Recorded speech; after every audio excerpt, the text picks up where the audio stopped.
네, 안녕하세요. 우리 신앙 이야기의 박 PD입니다. 오늘은 천자문 읽기 두 번째 시간, 천도의 핵심은 순환과 질서라는 제목으로 함께 읽어보도록 하겠습니다. 1월 영측 진수열장.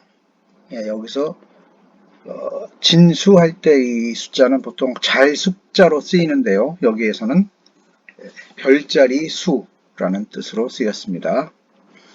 일과 월은 영하고 측하며 진과 수는 열하고 장하다. 해와 달은 차고 기울며 별과 별자리는 가지런히 펼쳐져 있다. 이런 뜻이라고 합니다. 해와 달이 차고 기운다 함은 해는 동에서 떴다가 서로 기울고 달은 찼다가 이질어진다는 말이니 하늘에는 이와 같이 변화하고 순환하는 도가 있음을 말한 것입니다. 별과 별자리가 가지런히 펼쳐져 있다 함은 하늘을 이루는 천체들 사이에 이와 같이 정연한 질서가 있다는 말이니 이 역시 천도의 핵심을 말한 것입니다. 변화한다는 것이죠. 해와 달은 인간에게 가장 가깝고 많은 영향을 주는 천체입니다. 이 글에서는 해와 달의 속성인 떴다가 지고 찼다가 기울어지는 현상을 영과 측으로 표현했습니다. 끊임없이 변화하고 순환하는 움직임이 바로 해와 달, 곧 천도의 핵심이라고 말하고 있습니다. 이 외에도 수많은 별들이 있지만 이 별들은 그 수도 많고 너무나 멀어 아득하고 가물가물해서 그야말로 현묘한 것입니다. 이런 별들의 움직임을 파악하기 위해 구역을 나누고 별과 별자리로 나누어 구분했습니다. 그래서 해와 달과는 다른 천도를 깨달아 그것을 열과 장으로 표현했습니다. 열은 대체로 무리를 짓고 순서를 정한다는 말입니다. 별이나 별자리들이 무리를 짓고 순서를 정하여 가지런히 정렬해 있는 모양을 형용한 것으로 이해할 수 있습니다. 장은 무언가를 은혜롭게 베풀어 준다는 의미로 사용되기보다는 흔히 당겨서 펼친다는 의미로 사용됩니다. 이 구절의 장 역시 대체로 별과 별자리들이 넓게 펼쳐진 모양을 형용한 것으로 이해할 수 있습니다. 열과 합쳐져서 가지런히 펼쳐져 있다는 의미를 나타냅니다. 그래서 인간은 하늘의 도를 본받아 변화하고 순환하며 질서가 있어야 한다는 것을 밝히는 내용입니다. 추상적인 하늘과 땅의 개념에 대해 이야기하다가 이제 그 범위를 조금 축소하여 하늘과 거기에 떠 있는 천체들에 관해 이야기하기 시작합니다. 그럼에도 불구하고 인간의 시선은 여전히 설명의 기준으로서 빠지지 않고 있습니다. 동양에서는 철저히 천지인을 바탕으로 한 거대 삼담론을 설명하려고 하고 있기 때문입니다. 해와 달이 없으면 밤과 낮이 없고 계절의 변화가 없으며 밀물과 썰물이 없고 나고 죽는 일까지도 불가능해지기 때문입니다. 말 그대로 생장과 소멸을 주관한다는 말입니다. 그래서 하늘이 생명을 부여하고 땅이 기른다는 말을 하게 된 것입니다. 이 모든 현상들을 한마디로 축약한 표현이 1월 영측인 것입니다. 그러니 인간사 또한 차고 기울고 변화하고 순환한다는 뜻입니다. 그리고 이러한 천도의 근거 원리를 음양설이라고 보았습니다.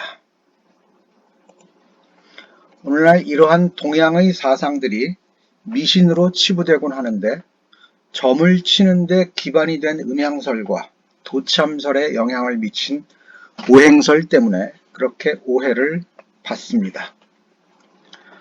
그러면 이단 사이비들이 날뛰게 된 근거인 요한계시록 때문에 기독교는 미신이라고 말하는 것과 무엇이 다른지 명백하게 구분을 해야 할 것입니다.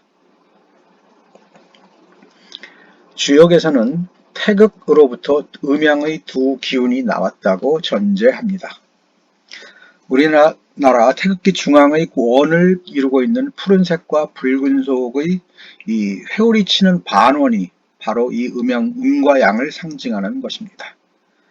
또 세상 만물이 바로 이 음과 양으로 양분된다고 봅니다. 전 시간에 언급했던 이원론적 시각은 바로 이렇게 생겨났습니다.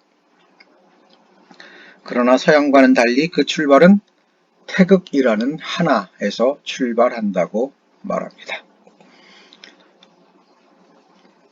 그렇게 음양론은 단순한 이분법에 머무르지 않습니다. 예를 들면 음과 양의 두 기운이 결코 순수하게 분리될 수 없는 것이라고 전제하고 음이 강한가, 양이 강한가, 강하다면 얼마나 강한가의 상대적인 문제로 사물의 존재 원리를 파악하는 것입니다. 태극기에서 음과 양이 서로 꼬리를 물고 무한 반복을 거듭하고 있는 모양은 이런 원리를 형상화한 것입니다. 음양설은 이처럼 음과 양이 물리는 가운데 변화가 일어나고 그 과정에서 인간의 입장에서 보면 길흉과 화복이 왕래한다고 보는 것입니다. 그 모든 과정을 두 개의 선인 음효와 양효로 나타내어 모든 경우의 수를 64괴로 표현한 것입니다. 나라고 하는 특정 기운이 그 기운을 돕거나 떠받치는 기운에 둘러싸여 있다면 길할 것이고 그 반대라면 흉할 것이라는 단순한 구도이지만 기운의 상호작용은 매우 복잡하게 나타납니다. 세계에 관한 설명에서 인간의 기중이 완전히 결정되지는 않습니다. 이는 마치 주식시장 전체의 흐름과 개별 종목의 흐름의 관계와도 같다고 말할 수 있을 것입니다. 완전히 일치하지도 않고 완전히 분리되지도 않는 그런 관계라는 말입니다. 음양론을 설명한 주역이나 국어라는 책 중 어느 것이 먼저냐라든지 어느 책이 더 정통성이 있느냐라는 것은 이 이야기에서 관심 갖지 않겠습니다. 진수열장에서 진수는 별과 별자리를 각각 의미합니다. 세상이 이분법만으로 설명할 수 없다는 것을 의미합니다. 그리고 이 글에서는 질서를 말합니다. 특히 고정되어 움직이지 않고 밤하늘에서 가장 밝게 빛나는 북극성을 가장 먼저 주목하였을 것입니다. 기준을 잡을 수 있는 북극성을 가리켜 논어에서는 북신 거기서 이중성공지라고 하여 북극성은 그 자리를 지키고 있고 뭇별들이 공수하고 있다고 하였습니다. 바로 이런 질서를 가리켜 진수열장이라고 한 것입니다. 고대 동양에서는 별자리가 모두 28개가 있다고 보았습니다. 이것을 동서남북으로 나눠 각 방위마다 7개의 별자리가 있다고 보았습니다. 동쪽의 창룡, 푸른 용이죠. 서쪽의 백호, 흰 호랑이, 남쪽의 주작, 붉은 봉황, 북쪽의 현무, 검은 거북이 각 방위 별자리의 형상이라고 보았습니다. 북극성을 포함한 4방위의 별자리를 가리켜 오궁 또는 오관이라고 불렀습니다. 북극성은 황색인데 이는 황제의 색이고 중앙의 색이기 때문입니다.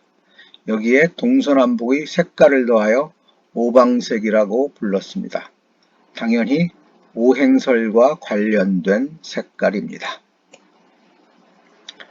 오행이란 5가지 요소인 목화, 토, 금, 수를 가리킵니다. 이들 5가지 원소들이 서로 돕기도 하고 배척하기도 하는 와중에 우주 만물의 성쇠가 정해진다는 것이 오행설의 골자입니다. 음양설은 만물의 생멸을 설명하고 오행설은 만물의 성쇠를 설명한다는 것입니다. 그래서 1이 1을 낳고 2가 5를 낳았다고 봅니다. 오늘의 구절은 동양 철학의 가장 바탕이 되는 음양 오행론을 구체적이고 시각적으로 설명하는 부분입니다. 네, 여기까지 천자문 읽기 두 번째 시간이었습니다. 감사합니다.